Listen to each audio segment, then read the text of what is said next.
Hello students, so today we shall start with the new topic of class 10th history. Chapter is nationalism in Europe. If you have seen my previous video, in that video I have covered the topic about the French Revolution and what do you mean by Napoleonic Civil Code. Then we have covered the topic liberalism, its economic effect on the Europe, the Treaty of Vienna. So one thing I want to cover before we move ahead, let's understand the topic. So this is the European map, you can see. Now here you can see this is the French area.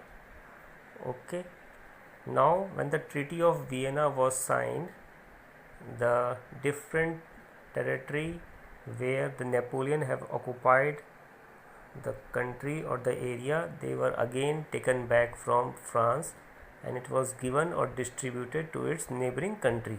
Now here you can see this is United Kingdom present day, which we known as Great Britain. Here this is the Germany area. Okay, now this is the Austrian Empire. The Habsburg ruler were ruling in this Austrian Empire to the east. This is Russian area. Now Poland was given to Russia. Okay, this is Italy. Now this portion was given to the Austrian Empire.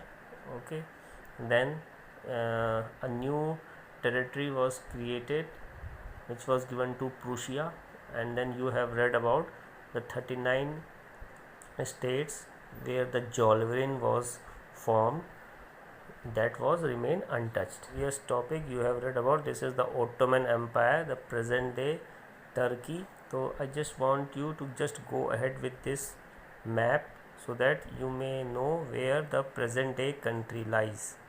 In the coming topic this will be very beneficial for you. Now here you can see Giuseppe Mazzini, a picture in your course book, the founding father of the two secret society, young Italy and young Europe were founded by Mazzini. तो आपका question शुरू होता है, मजीनी 1807 में Geneva में पैदा हुए थे. Okay, number 2, he founded a secret society known as Carbonari. At the age of 24 उन्हें एग्जाइल, देश निकाला दे दिया गया था 1831 में, क्योंकि उन्होंने कोशिश करी थी लाइगूरिया में क्रांति लाने की. उसके बाद उसने 2 सीक्रेट सोसाइटी बनाई, यंग इटली मार्सिल्स में और यंग यूरोप बर्न में. तो ये आपके पॉइंट्स चलेंगे. उन्होंने फ्रांस, पोलैंड, इटली और जर्मनी में ये सीक्रेट सोसाइटी बनाई. मजीनी का ये मानना था गॉड ने सभी लोगों को बराबर बनाया है. ये आपका जरूर आना चाहिए पॉइंट. सो इटली जो है वो छोटे छोटे स्टेट्स और किंगडम में नहीं रह सकता, उसे एक बड़े किंगडम और रिपब्लिक में बनना पड़ेगा. और ये यूनिफिकेशन जो है वो इटली की आज़ादी का बेस बनेगा. इसी को ध्यान में रखते हुए इस secret society France, Switzerland, Poland में बनती है. मजीनी ने लगातार अपोजिशन किया राजशाही का, मोनार्की का, और उसका ये विज़न था कि संसार में डेमोक्रेटिक रिपब्लिक आने चाहिए और उनसे जो कंजर्वेटिव है वो घबराएंगे. मेटरनिच ने कहा था मजीनी के बारे में कि ये मेटरनिच जो आप जानते हैं ट्रीटी ऑफ वियना में ही वॉज द हेड, इसने इसको डेंजरस करार दिया था मजीनी को. मेटरनिच ने मजीनी को डेंजरस एनिमी घोषित किया था. ओके स्टूडेंट्स, तो इस प्रकार से ये आपका एक क्वेश्चन है about write a note on Mazzini and its contribution. Next comes the age of revolution. जो मजीनी ने सीक्रेट सोसाइटी बनाई थी और जो ओटोमन एम्पायर अभी हमने मैप में देखा था, इन जगह पोलैंड, आयरलैंड में ये सीक्रेट सोसाइटी बनने लगी. इसमें educated middle class, professor, school teachers ये सब शामिल होने लगे.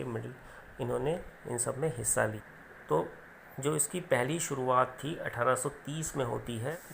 बर्बन किंग्स को दोबारा से सत्ता में ले आए थे. ओके, और आपको जानते हैं ट्रीटी ऑफ वियना के बाद, और लुई फिलिप को वहाँ का राजा बना दिया जाता है. मेटरनिच ने ये कमेंट किया था, फ्रांस छींकता है तो पूरे यूरोप को जुकाम लग जाता है. ठीक है, तो ये भी एक कमेंट भी आपके 1 मार्क क्वेश्चन में आते हैं. या आपके समझने के लिए I am giving you okay, I am giving you the model answers, तो ये आप भी पढ़ेंगे। और question here is Greek war of independence. अब इसमें भी कई बार क्वेश्चन आता है, ये 3 to 5 मार्क्स में ये क्वेश्चन कई बार आया है। ग्रीक वॉर ऑफ इंडिपेंडेंस में ग्रीस जो था उसके ऊपर ओटोमन एम्पायर का कब्जा था 15वीं शताब्दी से। अब आप जानते हैं ग्रीस जो है वो यूरोप का क्रेडल रहा है। जो ग्रीस में जो सभ्यता थी उसने संसार की सबसे पुरानी सभ्यताओं में से मानी जाती है। अब जब उनके देश में यूरोप के लोगों को ये लगा कि हमारा जो यूरोप है वो ओटोमन एम्पायर जो इस्लामिक सत्ता थी उसके कब्जे में था, तो ये एक तरीके से ये जो लड़ाई थी एक धर्म युद्ध में तब्दील हो गई और यूरोप में नेशनलिज्म चरम पे था। और वो जो था ग्रीक की आज़ादी के पक्ष में थे, ग्रीक की आज़ादी को सपोर्ट कर रहे थे ओटोमन एम्पायर से। जो ग्रीस के जो राष्ट्रवादी नेता थे उनको और लोगों से सपोर्ट मिल रहा था जो ग्रीस के बाहर रह रहे थे। यूरोप के जो वेस्टर्न यूरोप के लोग थे वो भी एंशिएंट ग्रीक कल्चर को सिंपैथी जताते थे, पोएट थे, आर्टिस्ट थे, वो सब ग्रीस को क्रेडल ऑफ यूरोपियन सिविलाइजेशन बताते थे। तो इन लोगों ने अपनी पोएम से, आर्टिस्ट ने अपने स्केचेस से, आर्ट से सपोर्ट करके मुसलमान एम्पायर जो कि ओटोमन एम्पायर के रूप में ग्रीक पे रूल कर रहा था उसके खिलाफ एक जंग छेड़ दी। ये this question is about Greece war of independence. तो जो इस युद्ध में, इस ग्रीक इंडिपेंडेंस में इंग्लिश के जो पोएट थे लॉर्ड बायरन, उन्होंने भी पैसा जमा किया और बाद में वो लड़ाई में भी शामिल हुए, जहां उनके बुखार से मृत्यु हो जाती है 1824 में। आखिरकार ट्रीटी ऑफ कॉन्स्टेंटिनोपल साइन होती है 1832 में, जिसके आधार पे ग्रीस को एक स्वतंत्र देश का दर्जा मिल जाता है और ओटोमन एम्पायर का कब्जा ख़त्म हो जाता है। So this is also one more important question, Greek war of independence. Okay students, I hope आप इस ऐप के माध्यम से भी समझ रहे होंगे। तो I am just posting it in my YouTube channel, so kindly go through this.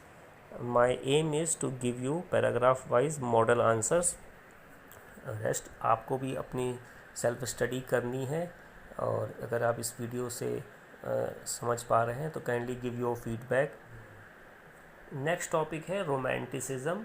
तो रोमांटिसिज्म में ये था कि जो कल्चरल मूवमेंट एक चलाया गया, इसमें नेशनल सेंटीमेंट को ध्यान में रखते हुए रोमांटिक जो आर्टिस्ट थे, पोएट्स थे, उन्होंने क्या किया, क्रिटिसाइज़ किया, आलोचना करी कि सब लोग साइंस और तर्क के पीछे, रीज़न के पीछे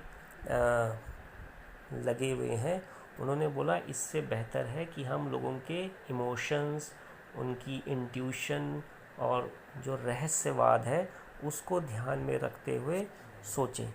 तो इस तरह से एक अलग जानर, एक अलग प्रकार का पोएम, हिस्ट्री, कल्चर और मिथिकल फीलिंग, इंट्यूशन पे लिखा गया, पोएम्स लिखी गई, गीत लिखे गए और पेंटिंग्स और लिटरेचर लिखा गया।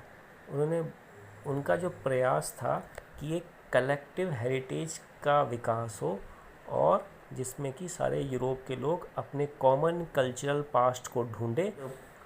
हमारा प्रयास होगा कि हम एक देश के विकास के लिए सोचें। तो इस सोच के साथ रोमांटिसिज्म को बढ़ावा दिया गया। तो ये भी आपका एक क्वेश्चन आता है कि what do you understand by romanticism movement that started in Europe. कौन थे इसमें जो फिलोसोफर थे? एक थे जोहान गॉटफ्रीड हर्डर। इस व्यक्ति ने, जो कि जर्मन कल्चर को ढूंढना शुरू किया, उसने आम लोगों के ऊपर रिसर्च करी, जिनको कि जर्मन भाषा में 10 वोल्क बोलते हैं, और उन आम लोगों के संगीत जमा करे, गीत जमा करे, कविताएं जमा करी, फोक डांस जमा करे, जहाँ पे जो आम जनता थी, जो जनमानस था, जर्मन भाषा बोलने वाला जो जनमानस था, उनकी संगीत, उनकी सोच, उनके कल्चर, उनके डांस को जमा करके लिख कर एक कैटेगराइज्ड किया गया और उसको पॉपुलराइज्ड किया गया। अब जब ये भाषाएं दोबारा से, इनके गीत, संगीत और लिटरेचर पूरे देश में फैलने लगा, तो इस तरह से एक देश के विकास को मदद मिली, नेशन बिल्डिंग के प्रयास को मदद मिली। ग्रिम ब्रदर्स के नाम से हम इन्हें जानते हैं। ये आपका एक पैसेज भी आ रखा है कि ग्रिम ब्रदर्स कौन थे। ब्रदर्स, जी से ग्रिम, जी से जर्मनी, ये आप इसमें पढ़ सकते हैं। दो भाई थे, Jacob and Wilhelm Grimm. Germany city में ये पैदा हुए, हनऊ में। उन्होंने जल्दी ही पुरानी लोक कथाओं में इंटरेस्ट पैदा हुआ। उन्होंने 6 साल गांव के गांव घूमकर लोगों से बात करी, उनकी कहानियाँ सुनी, उनकी फेरी टेल्स, किंवदंतियाँ, लोक कथाएँ सुनी जो generation to generation pass on होती थी, उनको जमा किया, जो बच्चों और बूढ़ों में पॉपुलर थी। जैसे हमारे यहाँ पंचतंत्र और लोक कथाएँ प्रचलित हैं, इसी तरीके से इन्होंने 1812 में इन सभी कहानियों को पब्लिश किया और जल्दी ही ये दोनों भाई पॉलिटिक्स में भी शामिल हो गए और प्रेस की आज़ादी के लिए पक्षधर बन गए। इसके अलावा इनकी 33 वॉल्यूम डिक्शनरी जर्मन भाषा में भी छपी। तो एक क्वेश्चन भी आ सकता है, write a note on Grimm brothers. ये आपके लिए एक्स्ट्रा नॉलेज के लिए क्वेश्चन है और ये बताया गया है जिनके प्रयास से ही जर्मनी का एकीकरण हो सका। जो ग्रिम ब्रदर्स हैं, उन्होंने ये महसूस किया कि जो फ्रेंच डोमिनेशन है वो जर्मन कल्चर के ऊपर एक खतरा है। जर्मन भाषाओं में, उनकी लोक कथाओं में, लोकगीत में, लोक नृत्यों में एक असली जर्मन की आत्मा निवास करती है, जिसके माध्यम से वो जर्मनी को यूनिफाई कर सकते हैं और जर्मनी अपनी आइडेंटिटी ढूंढ सकती है। तो ये जो समय चल रहा था, ये पूरा का पूरा एक वर्नैकुलर लैंग्वेज के पक्षधर था। सभी लोग अपनी आइडेंटिटी तलाश रहे थे, किंवदंतियों में, लोक कथाओं में, लोक गीतों में, और अपने को एक एकजुट करने का प्रयास हो रहा था। पर क्योंकि ज़्यादातर लोग अनपढ़ थे, तो वो सुन सकते थे, समझ सकते थे, देख सकते थे। तो इस प्रकार से ये जो लोकगीत थे, लोक कथाएँ थीं और लोक नृत्य थे, ये एक अच्छा माध्यम बन गया था यूनिफिकेशन का। ऐसा ही एक केस आता है पोलैंड का। प्रूशिया, रशिया और ऑस्ट्रिया पावरफुल थे। पोलैंड एक इंडिपेंडेंट कंट्री नहीं था। तो यहाँ पे एक और क्वेश्चन आता है, पोलैंड के लोगों ने रशियन डोमिनेशन का विरोध किया। तो पोलैंड क्या था, एक इंडिपेंडेंट कंट्री तो था नहीं, पर पोलैंड के लोगों ने अपनी स्वतंत्रता और अपनी जो जीवन जीने की जो जिजीविषा थी उसको कैसे जारी रखा, म्यूज़िक और लैंग्वेज के प्रति। कैरोल कर्पिंस्की, अब कैरोल कर्पिंस्की है, ये पोलैंड के व्यक्ति थे जिन्होंने नेशनल स्ट्रगल के रूप में अपनी पहचान बनाई। रशियन डोमिनेशन के खिलाफ इन्होंने ओपेरास, एक ड्रामा, म्यूज़िक शुरू किया। फोक डांस के माध्यम से इन्होंने पोलेनाइज ओलिश डांस होता है जिसको हम मजूरका बोलते हैं, उसको नेशनल सिंबल बना दिया। अपनी नेशनल आइडेंटिटी को ये बरकरार रखना चाहते थे रशियन डोमिनेशन के खिलाफ। लैंग्वेज ने भी इसमें बहुत इम्पोर्टेंट रोल प्ले किया। जब रशिया ने पोलैंड को ऑक्युपाई कर दिया तो पोलिश भाषा को स्कूल और हर जगह से बैन कर दिया गया। 1831 में रशिया के खिलाफ एक आर्म्ड रिबेलियन होता है जिसे कि कुचल दिया जाता है। इसके बाद कई जो पोलैंड में जो क्लर्जी थे, जो चर्च में प्रीचिंग करते थे, उन्होंने इसका उपाय ढूंढा। उन्होंने जो भी प्रीचिंग थी या प्रार्थनाएं थी उसको पोलिश भाषा में जारी रखा as a means of weapon of national resistance against the Russian domination. Russia के खिलाफ उन्होंने उपाय क्या ढूंढा कि हम उनको हरा तो नहीं सकते, लेकिन हम अपनी भाषा के माध्यम से रशिया को एक मुंह तोड़ जवाब दे सकते हैं। भाषा के माध्यम से उन्होंने अपनी स्वतंत्रता की मशाल को जिंदा रखा। जब भी पोलिश के लोग चर्च में जमा होते थे या कहीं भी शामिल होते थे तो वहाँ पे सब जो प्रीस्ट थे और बिशप्स थे वो पोलिश भाषा में ही इंस्ट्रक्शंस देते थे।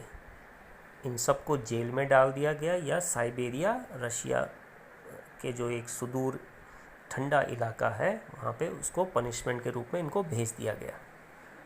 और जो पोलिश लैंग्वेज थी वो एक symbol of struggle against Russian domination बन गया।